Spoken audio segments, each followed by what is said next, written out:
どうも、ベイメットチャンネルです。本日は、ロットボールに勝てると話題のドラグーンエレベートに最適なラジェットを、他のチャンネルとは違う視点で徹底検証してみた。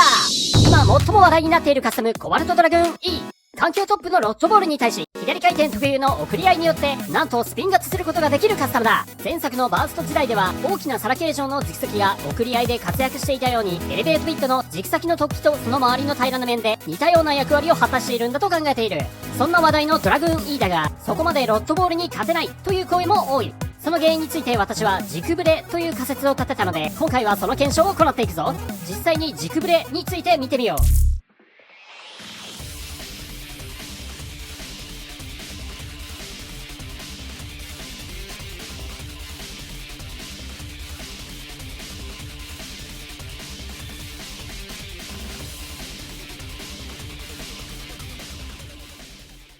このようにブレードとラチェットには相性があり、私のコバルトドラグーンの場合はエレベートカスタムで人気の760と560とは相性が悪いことがわかる。もちろん同じ種類のブレードでもメタルのバランスには個体差があるため、逆に760や560と相性のいいドラグーンもいるだろう。ということで本日はドラグーンエレベートに相性がいいと言われている2種類のラチェットとブレの少ない2種類のラチェットでそれぞれ25センツ合計100回戦で徹底検証していくぞ。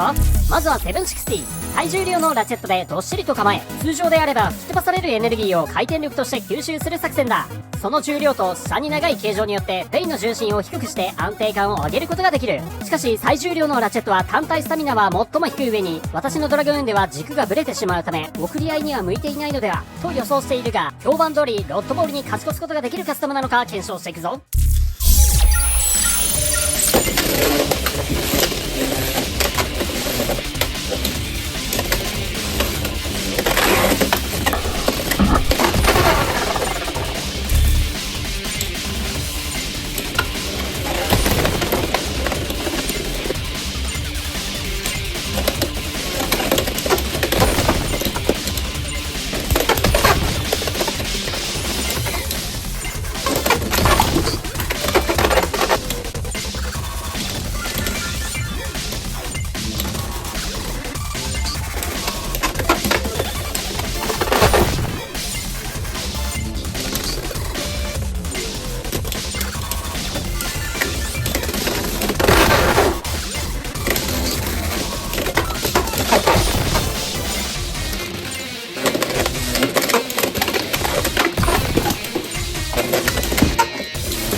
25戦やってみた結果は、ロットボールは18ポイント、760も18ポイント、送り合い勝利率は 21% という結果となった。次は560、霊長類最強吉田沙保里さんも使用していた、こちらも人気の高いカスタムだ。2番目に重たいラチェットで760に似た効果を期待できる。このカスタムを吉田さんに持たせたということは、運営も自信のあるカスタムなのだろう。公式ステータスでは、分厚く遠心力に優れていると載っているが、当チャンネルの検証結果では、760の次にスタミナが低いラチェットだった。さらに私のドラグーンでは軸がブレてしまうため、760同様スピンフィニッシュ数は少ないと予想しているぞ。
25戦やってみた結果は、ロットボールは18ポイント、560は23ポイント、送送り合い勝利率は 25% という結果となった。続いては960。突起の数は多いが凹凸な差が小さく、小径のため相手のブレードが届きづらく防御力を上げられるラチェットだ。人気の低い260を除けば2番目に軽いラチェットのため、ダッシュの速度が高まることで攻撃力も上げられ、小径のため斜め打ちでもラチェットが擦りづらく、最後の粘りにも強いという人気のラチェットだ。私のドラグーンではブレが少なかったため、軽くてもスピンフィニッシュ数を伸ばせると期待しているぞ。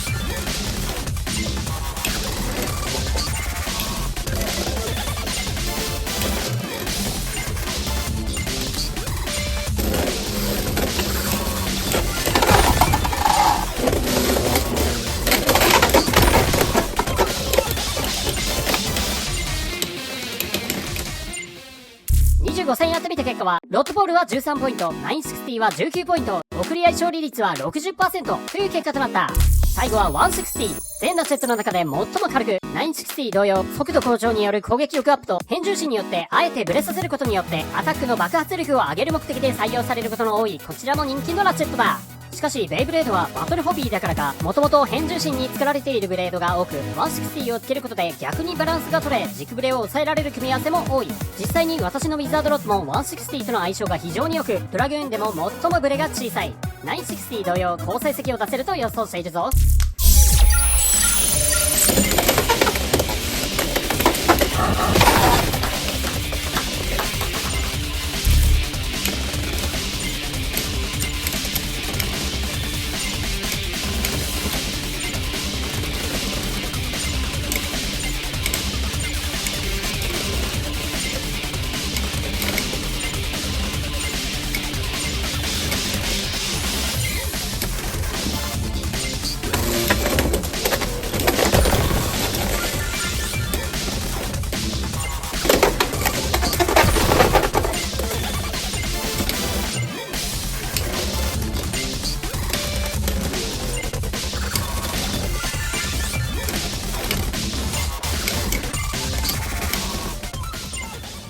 100戦やってみた送り合い勝利率は、760は 21%、560は 25%、960は 60%、160は 64% ということで、やはり軸ブレの少ないラチェットの方が送り合いに適していることがわかる結果となった。まず760と560については、重量があるにもかかわらず暴れやすく序盤に多くのスタミナロスが発生したこと、送り合いの状況下で軸が取れていないため、ウィザードロットよりも吸収するエネルギーと消費エネルギーの比率が劣ってしまったのが大きな敗因だろう。560についてはブレが大きいからか非常に暴れやすく、ポイント数は最も多かったが、自滅オーバーや自滅バーストも多く、安定性、再現性には欠けてしまうだろう。760は最重量の重さからか、560ほど暴れはしなかったが、送り合い勝利率は最も低い結果となってしまった。続いて軸ブレの少ない960と160については、暴れる回数が激減し、送り合いに持ち込める確率が高い結果となった。負けてしまったバトルを見てみると、シュート位置がレフトサイドの場合、お互いに対角線に向かう動きをするので、接触してしまうことが多く、その後、ダッシュなどのスタミナロスの動きをしてしまうと、高確率で負けてしまっていた印象だ。ライトサイドの場合、軸ブレが少ないことで安定して逆走することができ、序盤の不確定要素が減ることで、万全の状態で送り合いに持ち込み、軸ブレが少ないので粘り勝てた印象だ。ということで、ドラグーンエレベートを使う場合は、あまり暴れないシュートがおすすめだ。逆に自分がロッドボールで相手がドラグーン E の場合は、1戦目で相手のドラグーンの軸ブレの精度を見極め、精度がいいようであれば2戦目以降はリスクは高まるが積極的に当てに行き、相手を動かしてスタミナを消費させる作戦もいいかもしれない。希望するコメントが多ければ、私の簡易版電動ランチャーの作り方やハンドスピナーでの調整方法も動画にしようと考えているぞ。上級者のウィザードロットはこれ以上の精度でブレを抑えたセッティングをしている。そのウィザードロットに対しスタミナ勝負を挑む以上、ドラグーンには560が強いらしい、760が相性がいいらしい。程度のカスタムで安定して勝てるほど甘くはないと私は考えているので、大会で勝ちたいブレーダーはぜひ参考にしてくれ。ではチャンネル登録コメントでみんなのリクエストも待ってるぜ。次の動画でまた会おう。アディオス。